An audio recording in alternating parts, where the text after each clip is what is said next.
그러면 이제 지금부터 본격적인 컨퍼런스 행사를 시작하겠습니다. 요즘은 시대가 시대이니만큼 세상에 떠다니는 정보, 우리가 왜 구슬이 서말이라도 끼어야 보석이라는 말을 많이 하는데, 오늘 여러분들께서 그렇게 떠다니는 정보들을, 그런 보석 같은 정보들을 여러분들의 능력으로 잘 깨워서 여러분들이 꼭 필요한 그런 보석을 만드시는 그런 지혜를 얻으시는 계기가 됐으면 좋겠습니다.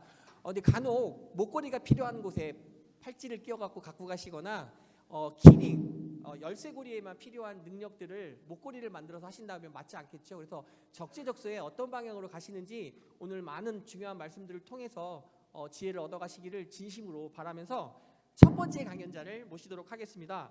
오늘 첫 번째 섹션 강연은 정부 로봇산업 육성 정책을 주제로 정부의 로봇산업 정책을 수립을 총괄하고 계시는 산업통상자원부 기계로봇항공과 김호철 과장님께서 해주시겠습니다. 그럼 김호철 과장님을 무대 위로 모시겠습니다. 오늘 불이 나게 아침부터 세종시에서 오셨습니다. 더 뜨거운 박수로 좀 맞이해 주시면 감사하겠습니다.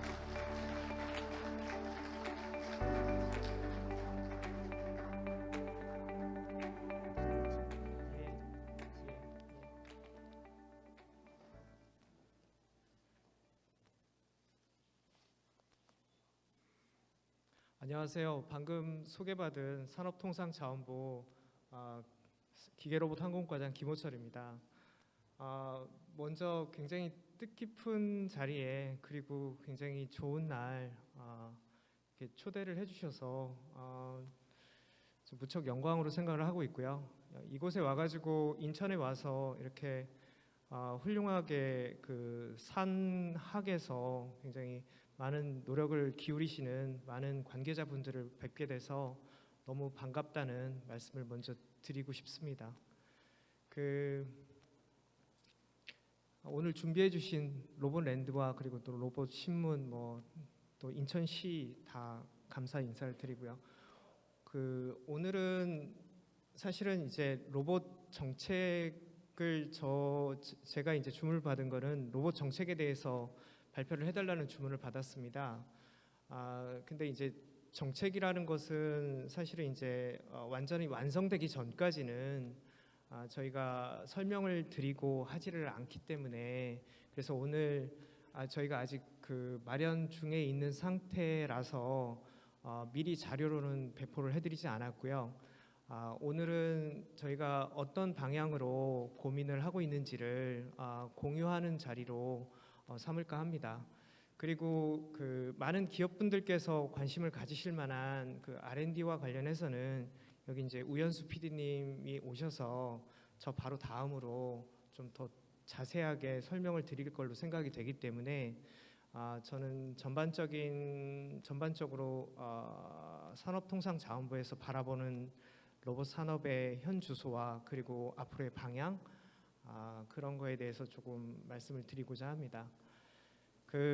오늘 로봇에 대해서 구체적으로 들어가기 전에 전반적인 환경에 대해서 신정부 들어서면서 로봇을 바라보는 전반적인 시각에 대해서 먼저 좀 설명을 좀 드려야 될 것 같은데요. 로봇의 중요성은 누구도 부인하지는 않습니다. 그리고 이번 정부에서도 로봇 산업을 굉장히 중요하게 생각을 하고 있습니다. 몇 가지 조금 특이하게 좀 주의 깊게 보셔야 되는 부분을 말씀을 드리면, 첫 번째로는 과기부에서 지난달인가요? 12대 국가 전략 기술을 발표를 했었습니다. 12대 국가 전략 기술 안에는 첨단 로봇 제조라고 들어가 있습니다. 그래서 이제 제조업의 로봇화까지 감안을 한 워딩으로 저희가 이해를 하고 있고요. 또 산업부와 과기부가 협의를 해서 넣은 내용이기도 하고, 첨단 로봇 제조 안에는 여러 가지 자율주행 로봇부터 시작해서 소프트웨어까지 그리고 가상 제조까지 총망라되어서 핵심 기술들이 들어가 있습니다. 또 하나는 산업부에서도 초격차 프로젝트를 준비 중에 있고, 그 안에는 로봇도 포함된다는 점을 말씀드리고 싶고요. 그리고 산업부에서 지금 준비 중인 산업 대전환 전략 안에서도 제조업의 AI 융합부터 해서 신산업으로서 로봇 산업의 육성에 대한 내용까지 포함되어 있다는 점을 말씀을 드립니다. 전반적인 정책적인 관심이 굉장히 높다는 점과 더불어 예산 부분에 있어서도 굉장히 그 빠듯한 지금 정부 예산 구조 하에서도 로봇에 대한 내년도 예산은 줄지를 않았습니다. 로봇에 대한 예산은 1,895억 원으로 전년 대비 오히려 이제 조금 늘어난 규모로 저희가 지금 편성을 하고 있고요. 그리고 뭐 인천은 아니지만 국가 로봇 테스트 필드 한 3천억 원 규모의 예타 사업을 이제 과기부로 제출해서 시작할 목전에 와 있습니다. 그래서 예산 측면에서도 정부에서 지속적인 투자가 이루어지고 있다는 점을 말씀을 드리고, 결국 그 관심과 정책적인 관심과 예산이 있는 상태고, 그러한 여건 하에서 저희의 숙제는 그 안에 무엇을 채워 나가느냐가 그 안에 숙제인 것 같습니다. 그 무엇을 채워 나갈지에 대해서 지금 고민하고 있다고 말씀을 드리고요. 오늘 뭐 쭉 그 전반적인 리뷰를 빠르게 해드리겠지만 큰 골자는 뭔가 과거에는 R&D 개발과 보급에 초점을 맞추었다면 이제는 지금 시점에서는 이거를 사업화하고, 그리고 우리가 글로벌 로봇 3강으로 도약할 수 있는 기반을 마련하는데 초점을 맞춰야 되지 않을까라는 고민이 들어가 있다고 미리 말씀을 드리고 싶습니다. 서두를 이 정도까지 좀 말씀을 드리고요. 쭉 그 준비한 슬라이드를 소개를 해드리도록 하겠습니다. 말씀드릴 순서는 로봇 산업 현주소, 국내 로봇 산업이 성장 한계인 요인, 그리고 앞으로의 전략 방향, 그리고 글로벌 3강으로 도약하기 위한 정책적 과제, 그리고 지역별 클러스터 조성 방안, 그리고 향후 일정, 이렇게 소개를 해드리도록 하겠습니다. 먼저 국내 로봇 산업 현주소입니다. 뭐 통계마다 다 다릅니다. 통계마다 다 다르기 때문에 우리가 몇 위다라고 명확하게 말하기는 어렵지만, 가장 많이 인용되는 그 IFR 통계에 따르면 제조업용 로봇 매출액에서 우리는 세계 5위에 있습니다. 그래서 4위권, 5위권 이렇게 이야기를 하고 있고요. 점유율로 보면 3% 내외 정도인 것 같습니다. 그리고 다만 이제 기술 경쟁적 측면에서는 저희가 한 세계 4위로 평가를 해보고 있습니다. 미국, EU, 독일에 의해서 4위인데요. 이 점은 사실은 우리가 충분히 기술적인 역량이 충분하고, 그래서 우리가 글로벌 3강으로 도약하는 데 있어서 충분한 잠재력이 있다는 점을 말씀드리고 싶습니다. 그러면 우리가 이거는 이제 조금 문제점을 파악하기 위해서 저 내용을 구성했기 때문에 반드시 뭐 꼭 이렇다는 점은 아니고요. 우리가 지금 좀 신경을 써야 되는 부분이 어떤 부분인지를 저희가 고민을 해봤는데, 제조 로봇에서 우리가 후발주자로 진입을 하다 보니까 그 일본, 유럽, 미국 등에서 이 선도 기업들이 그 우리 수요 기업의 로봇을 선점하고 있는 시장을 진입하는 데 굉장히 애로가 있는 것 같습니다.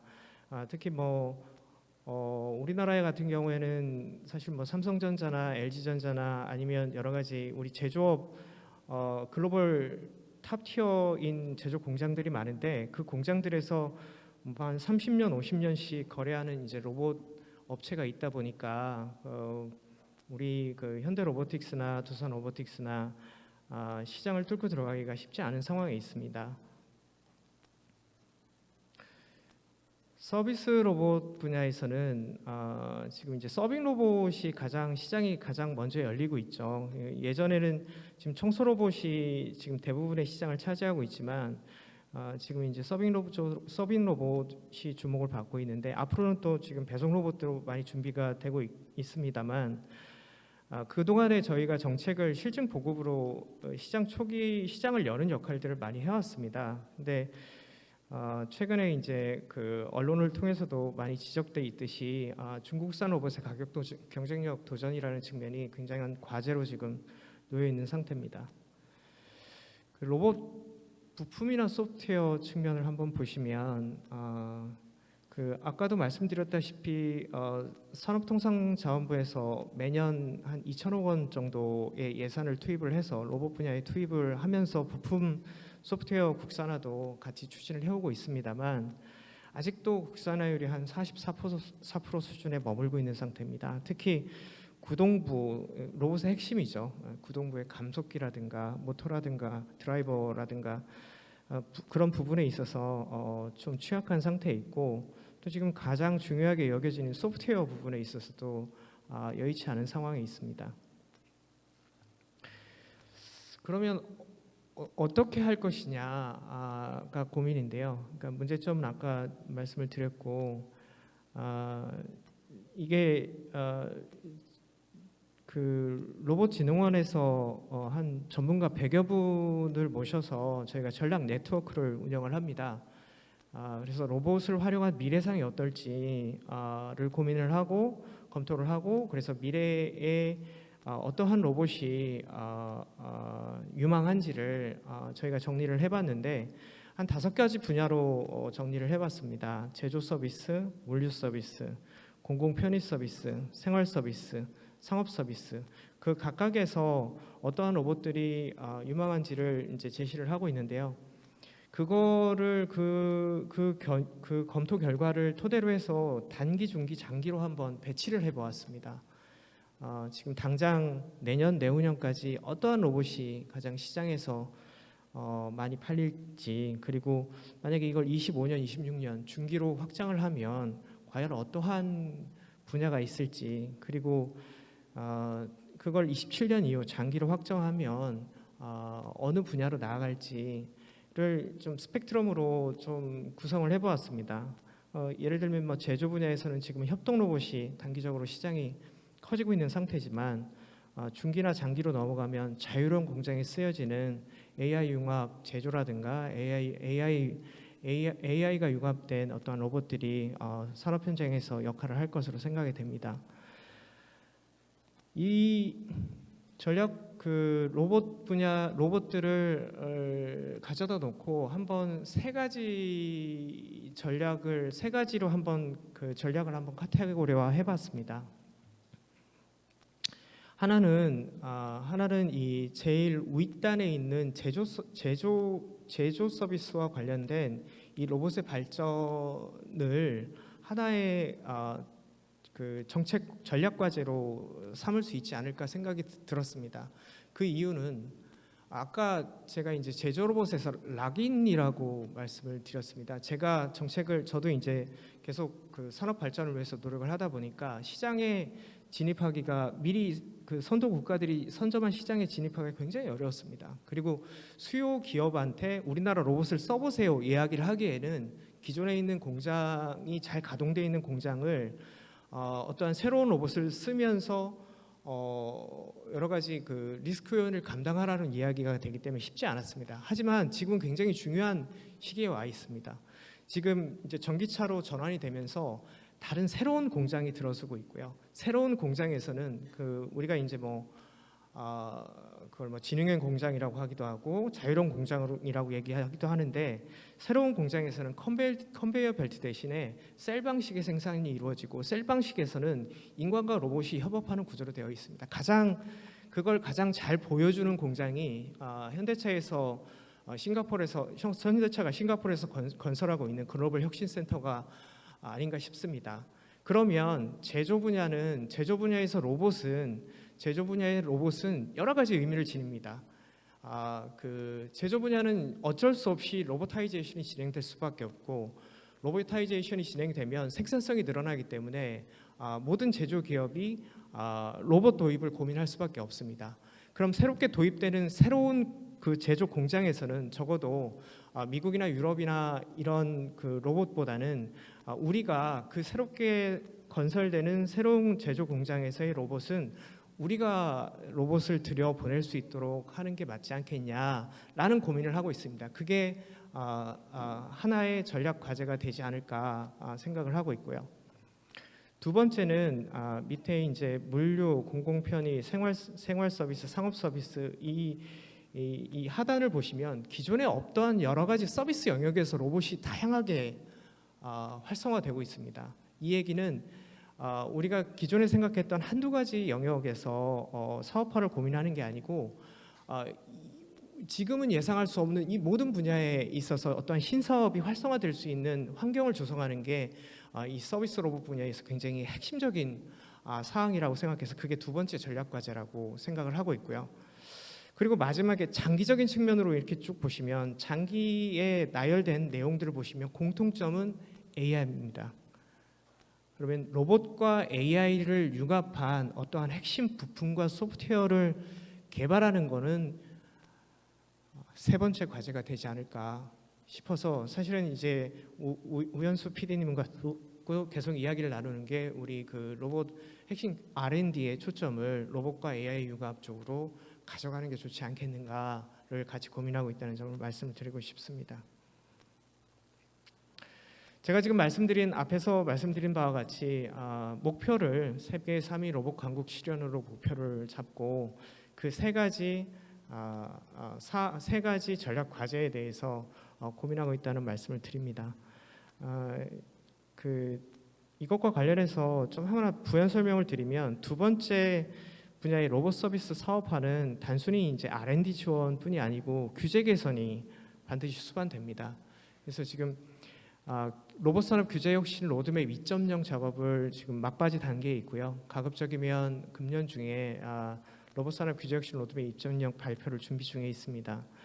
규제 혁신 로드맵이 좀 생소하신 분들도 있으실 텐데 가장 대표적인 예가 배송 로봇의 보도 통행 허용을 생각하시면 될 것 같습니다. 배송 로봇이 지금은 이제 도로교통법상 차마로 분류되기 때문에 보도 통행이 되지 않는 상황에 있는데 규제 혁신 로드맵 1.0에서 저희가 배송 로봇의 보도 통행 허용을 관계부처 합의로 2025년까지 하기로 했고 또 금년 1월 초에는 이제 국조실과 협의해서 관계부처랑 내년 말까지 보도 통행을 허용하는 걸로 지금 시기를 앞당긴 상태고요. 규제 혁신 로드맵 2.0에 그런 내용이 담길 겁니다. 그것뿐이 아니고 지금 이제 승강기 탑승 문제도 1.0에서 승강기 탑승을 위한 여러 가지 통신 프로토콜상 장애가 되는 부분은 이제 개선을 했는데 그렇게 해도 여러 가지 부가적인 문제가 발생하는 부분은 2.0에서 추가로 넣은 작업을 하고 있고요. 그래서 현재 규제혁신 로드맵 2.0에 한 44개 정도의 과제를 가지고 지금 관계부처와 협의 중에 있다는 말씀을 드리고 싶습니다. 이건 좀 한번 그림을 그려봤습니다. 그러니까 앞에서 이제 정책적인 거 한 세 가지 사항을 말씀드렸다면 마지막으로 한 네 번째로 제가 고민을 하고 있는 거는 우리가 첨단 로봇 제조 기지가 되어야 되지 않을까라는 생각을 굉장히 많이 하고 있습니다. 특히나 이제 지금 이제 미중 기술 경쟁 때문에 미국 측에서는 여러 가지 이제 로봇 안에 있는 부품들을 중국산 부품을 이제 쓰지 않겠다는 정책들을 많이 하고 있는 상태입니다. 그리고 그 고품질의 로봇을 제조할 수 있는 제조 기지를 이제 찾고 있습니다. 이거는 여러 가지 글로벌 교역 환경의 변화도 맞물리고요. 또 우리나라는 사실 로봇 하나만 보기보다 여러 가지 기계, 전자, 반도체 여러 산업 분야에서 제조 분야에서 굉장한 강국입니다. 1, 2위를 다투는 분야도 많고 전체적으로 따져도 5위권 안에 들어가는 굉장한 제조 강국입니다. 그렇다면 그러한 세계 글로벌 교역 환경의 변화와 우리의 제조 강점을 살리면 충분히 우리나라가 첨단 로봇 제조 기지로 도약할 수 있지 않을까를 고민을 하고 있고요. 그러기 위해서는 지금 있는 이제 권역별로 어떠한 로봇 혁신 클러스터가 구성이 될 수 있는 어떠한 여러 가지 정책 인센티브를 고민을 해야 되지 않을까라는 생각을 갖고 있다는 점을 말씀을 드리겠습니다. 인천은 굉장히 여건이 좋은 걸로 알고 있습니다. 여기 인천 로봇랜드가 위치해 있고 인천 로봇랜드 안에 아까 조인권 본부장님께서도 이 안에 이제 집적지로 발전을 시키겠다고 말씀하셨는데요. 지자체의 발전 계획과 맞물어서 저희가 정책적인 방안들을 추가로 발굴하도록 하겠습니다. 앞에서 설명드린 저희가 과제들을 단기, 중기, 장기로 한번 나열을 해보았습니다. 아직은 이제 작성 중에 있는 단계에 있기 때문에 간략하게 방향성만 공유를 해드렸습니다. 좀 도움이 되셨기를 바라겠습니다. 경청해 주셔서 감사합니다. 네, 발표해 주신 우리 교수 과장님께 다시 한번 박수 부탁드리겠습니다.